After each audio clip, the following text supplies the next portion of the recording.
All right, we are back with Tracy Green. I'm having so much fun. I'm trying to educate not only our Free Press viewers but myself on legal nuances in the Trump campaign and a lot of what we're seeing happening right now. And Tracy, you told me something very interesting, and I think you called it a stolen fair and square as it related to Nixon 1960. Let's get a little history lesson here, a little legal history lesson.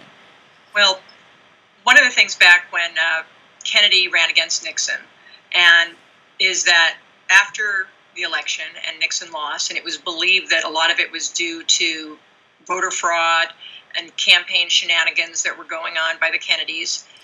Nixon believed, and some historians supported, that the election was stolen from him. But Nixon had a very, rational attitude. It was stolen fair and square. And fast forward, all of a sudden in 1972, now, Nixon lost that election. He's running for re-election in 1972. Right. He was paranoid. He didn't know what the Democrats had up their sleeves. He'd won in 1968. He's running for election. Yeah. He never let go of that, losing that election when he felt he should have won. So what happens? His people on his team are authorized. They go ahead and they break into Watergate Hotel because they want to see what the Democrats are up to. It was a bit nuts because Nixon got reelected just in a landslide on the electoral votes.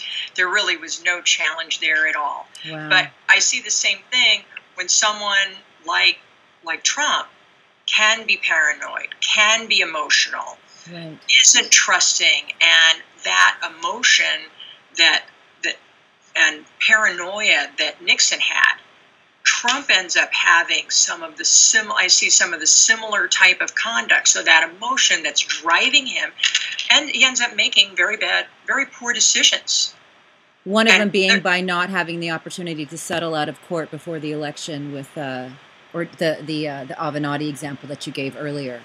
Or even just not handling it correctly, right, or getting so upset that people are coming after him and attacking him that he'll tell someone to settle, and he won't say, look, whatever you do, run it by various people. Let's make sure we do it the right way so it doesn't come back to bite us. Right. And going after individuals and attacking them, and it's worked for him in the past. You hit me, I'm going to hit you twice as hard. Well, it doesn't work with the federal government. It doesn't work it didn't work with Stormy Daniels. Yes. It didn't bother her. All right. And luckily she got a lawyer to help her out. And before she had Avenatti, some other lawyer helped her out pro bono. I think one case, I will tell you that there's a huge difference. American media got sued by McDougal. Yep. They got sued just around the same time, March 2018. American media got sued. McDougal sued them. And guess what they did? They settled right away, within a month. They hired a very good First Amendment lawyer.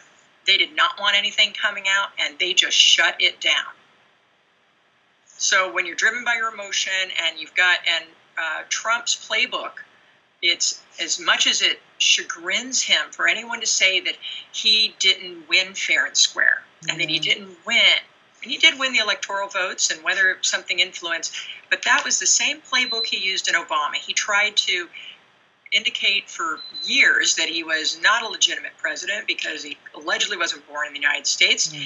And so he did that and attacked, and when it's played on him, he doesn't take it.